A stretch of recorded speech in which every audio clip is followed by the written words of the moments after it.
Bon, les gars, on se retrouve après le contrôle des gendarmes, donc ils sont partis. Bon, rien de très, voilà, rien de très grave. Ils voulaient savoir pourquoi j'avais les plaques masquées avec le scotch. Ils font leur boulot, c'est normal, il n'y a pas de souci à ce niveau-là.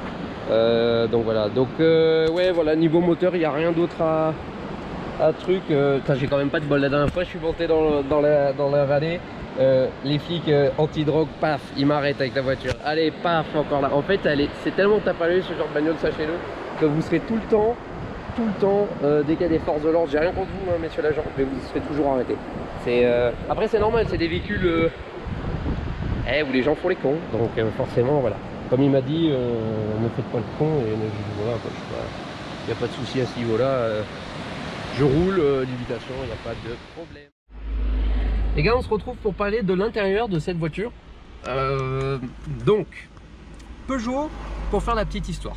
Peugeot sortait cette voiture après le succès commercial européen, parce qu'à l'international, ils n'ont pas vendu aux États-Unis, je crois, de 205, tout ça. Après ce succès ouf qu'a connu la 205, la 106, elle doit, entre guillemets, prendre les devants. C'est-à-dire qu'elle doit s'imposer comme la digne successeuse, ou non, la digne voiture, la digne petite sœur de la 205 GTI, ce qui, je pense, vous serez d'accord avec moi, n'est pas chose facile du tout. Et Peugeot ont bien fait le truc, c'est que cette bagnole à l'intérieur, à part rien, c'est-à-dire que on a 2 boutons et demi, c'est-à-dire par exemple, voilà, là je règle, vous savez, où veut cracher le chauffage ou la clim ou l'air froid, mais quand il fait chaud il sort à 38, donc ça sert à rien. Donc voilà, les boutons de ventilation, les boutons de position, pardon, je disais de la merde, ça c'est la chaleur, je confonds tout le temps, je suis débile. Clignotant, les warnings, voilà. Après ça il ne marche pas parce que pour en trouver un qui va là-dedans c'est une merde, je vous raconte pas. Bon, ça c'est un kit de téléphone, mais voilà, on reste sur un intérieur très basique, même s'ils ont voulu faire un petit peu de, voilà, la sellerie est nickel, bon, sur la mienne, mais la sellerie est basique avec un peu de surpiqûre, un peu de toutes les couleurs, je trouve ça sympa, ça fait c'est sympa, les panneaux de porte aussi, c'est pas non plus une voiture de maintenant forcément, mais voilà, moi je pense que c'est quelque chose qui est sympa, c'est très basique, il y a vraiment rien de plus.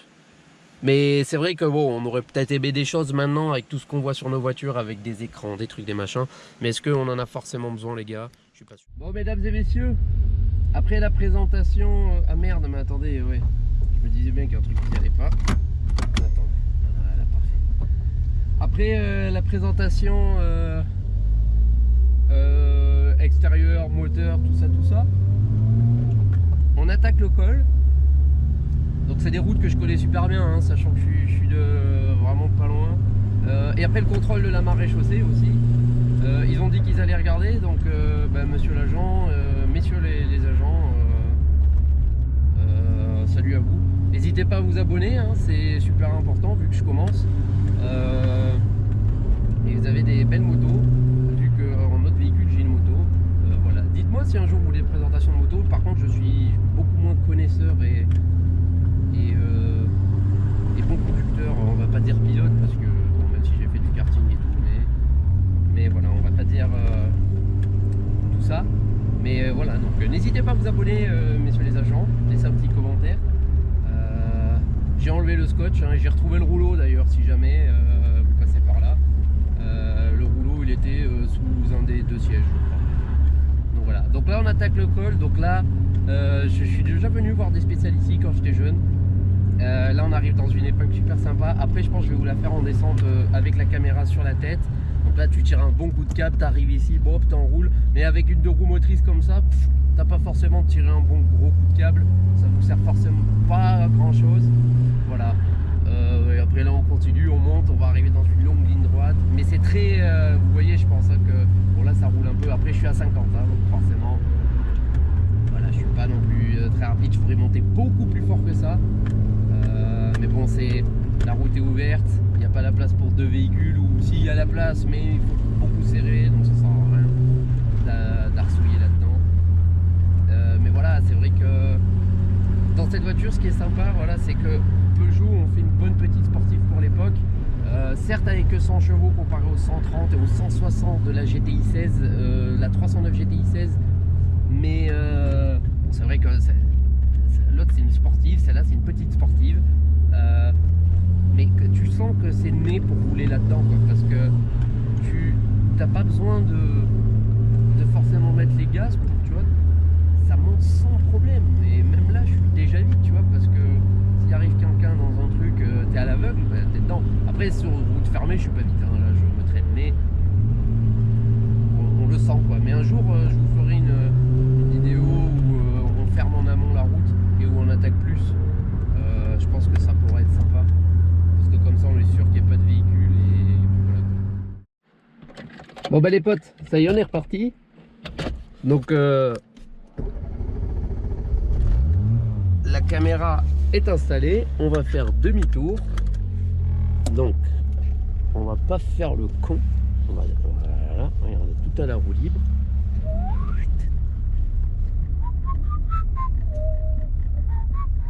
On va essayer de pas tomber en bas, je pense que c'est mieux. Et hop, on est parti.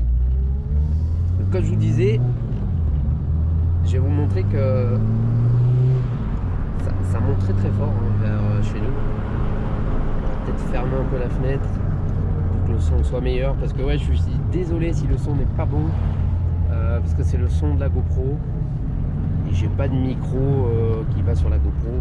Donc voilà, quand je vous parlais tout à l'heure, je vous disais putain ça monte ici, on peut avoir du rythme. On était là-bas en bas, donc je vais sortir après, je vais vous montrer. Je vais vous montrer comment ça monte en l'espace de... Bon, il n'y a même pas de 2 km là, si, entre nous. Vous pensez que ça y est? Moi je sais pas, je suis pas sûr. Attendez, hein. Regardez.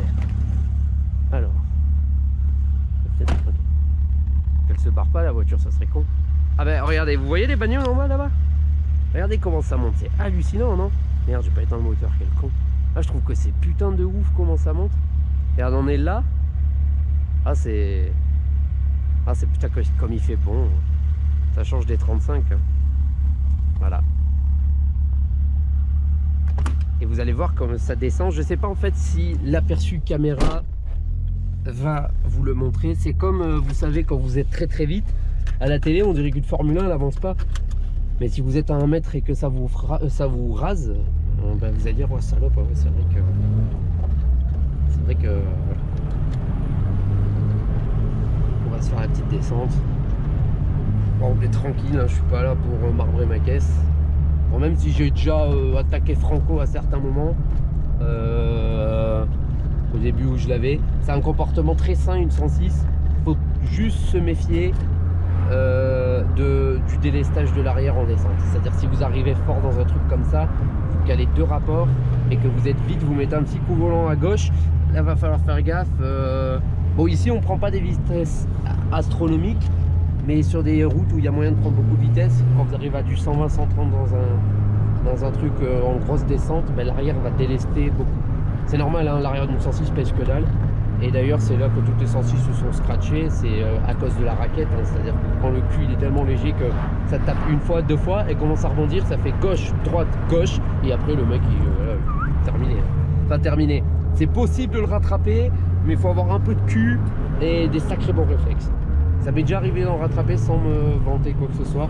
Elle avait tapé beaucoup, je l'ai bien rattrapé, mais elle m'a pas fait un coup de comme en rallye, comme on voit dans les vidéos, où ça fait gauche, droite, gauche, où le cul il fait 2 fois la largeur de la route. Là, tu te dis, ouais, là ça commence à coincer. Ouais, c'est ça là que je vous disais tout à l'heure, les cailloux rouges. Et ben, ouais, comme ça monte beaucoup déjà, comme ça descend. Regardez, là, je sais pas si vous allez bien le voir, mais la route elle est en face là-bas. Je suis arrêté un peu plus haut et ça descend énormément quoi.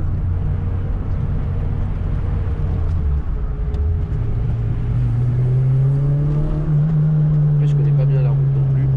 Les freins aussi, donc les freins d'une 106 c'est bien parce que ça freine très fort pour le poids que ça fait, enfin très fort. Faut appuyer fort sur la pédale, c'est pas aussi sensible que les voitures de maintenant. D'ailleurs à chaque fois que j'essaie une voiture de maintenant, putain j'ai l'impression que ça pile. Mais sinon pour tout le reste ça va. Qui c'est qui me contacte? Non, laissez-moi tranquille, j'ai pas le moment là. Et j'ai essayé de juste... Ah bah parfait, ça s'est arrêté tout seul. Mais ouais, les freins d'une 106, bah c'est nickel quoi, ça roule freine fort. Pas longtemps quand même. Moi je sais que c'est des freins avec des plaquettes tendres, donc ça va. Mais c'est vrai que bah ouais, ça freine pas forcément fort. Mais vous voyez que là c'est rythmé et pourtant je suis pas très très vite. Et voilà, sur des routes bosselées comme ça, faut se méfier avec ce genre de voiture. Parce que comme elles sont légères, elles encaissent très mal la descente. Et pourtant j'avance pas. Et en plus là je suis pas en régime où si je remets semelle, j'ai toute la puissance. Donc c'est pas forcément bon. C'est ça aussi qu'il faut faire attention avec ce genre. Waouh, putain, ça tape.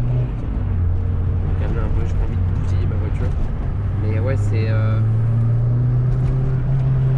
En fait, c'est un moteur aussi, quand il vous arrive ce genre de choses, il faut toujours être plein gaz ou plein régime. Parce que déjà, c'est une traction. Donc, si vous lâchez un peu l'accélérateur, vous êtes en sous-régime, elle va se virer. C'est sûr à 100%, vous allez avoir l'avant qui va partir à tâche. Donc, c'est forcément un peu emmerdant. Ça pourrait prendre 9000, pas de problème, regarde. Je suis à 4000, hop, le coup là c'est bien enclenché. 5005, ça tire fort. 7000.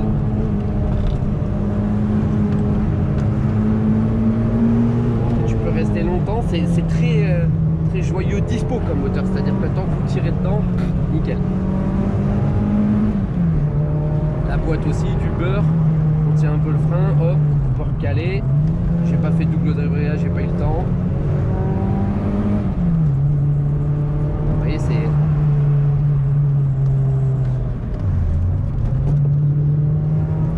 Si on a vraiment un moteur dispo, hop, vous tenez un peu au pied gauche, la voiture est stable et vous mettez gaz. C'est... Imaginez-vous qu'il a 180 000 de moteur. Il a 93-2013, 20 ans. Il va avoir, ouais, il a 26 ans. 26 ans. Imaginez-vous. Mesdames et messieurs, cette vidéo est à présent terminée. J'espère en tout cas qu'elle vous a plu. Malgré des petits soucis au niveau du montage, au niveau de la réalisation, c'était vraiment vite fait, c'était pour voir si je pouvais le faire avec 2-3 rigoles. Je sais déjà largement m'améliorer, vous inquiétez pas, la prochaine vidéo sera beaucoup mieux. Je pourrais faire aussi une vidéo notamment sur si vous achetez ce genre de véhicule, qu'est-ce qu'on peut regarder dessus, qu'est-ce qu'il faut checker, tout ça. Donc j'en détaillerai plus et vous me direz ce que vous en pensez. Voilà, en tout cas, je vous remercie d'avoir suivi cette première vidéo. N'hésitez pas à vous abonner, c'est gratuit. Et ça me soutiendrait beaucoup pour les prochaines vidéos et tout. Franchement, ça serait super cool. En tout cas, voilà, n'hésitez pas dans la section commentaires à débattre sur plein de choses, à me dire sur quoi je peux m'améliorer, ce qui vous a plu, ce qui vous a pas plu. Comme ça, je peux prendre les critiques et améliorer tout ça pour le plaisir du visionnage. Allez, je vous laisse. Je vous dis à la prochaine. Peace.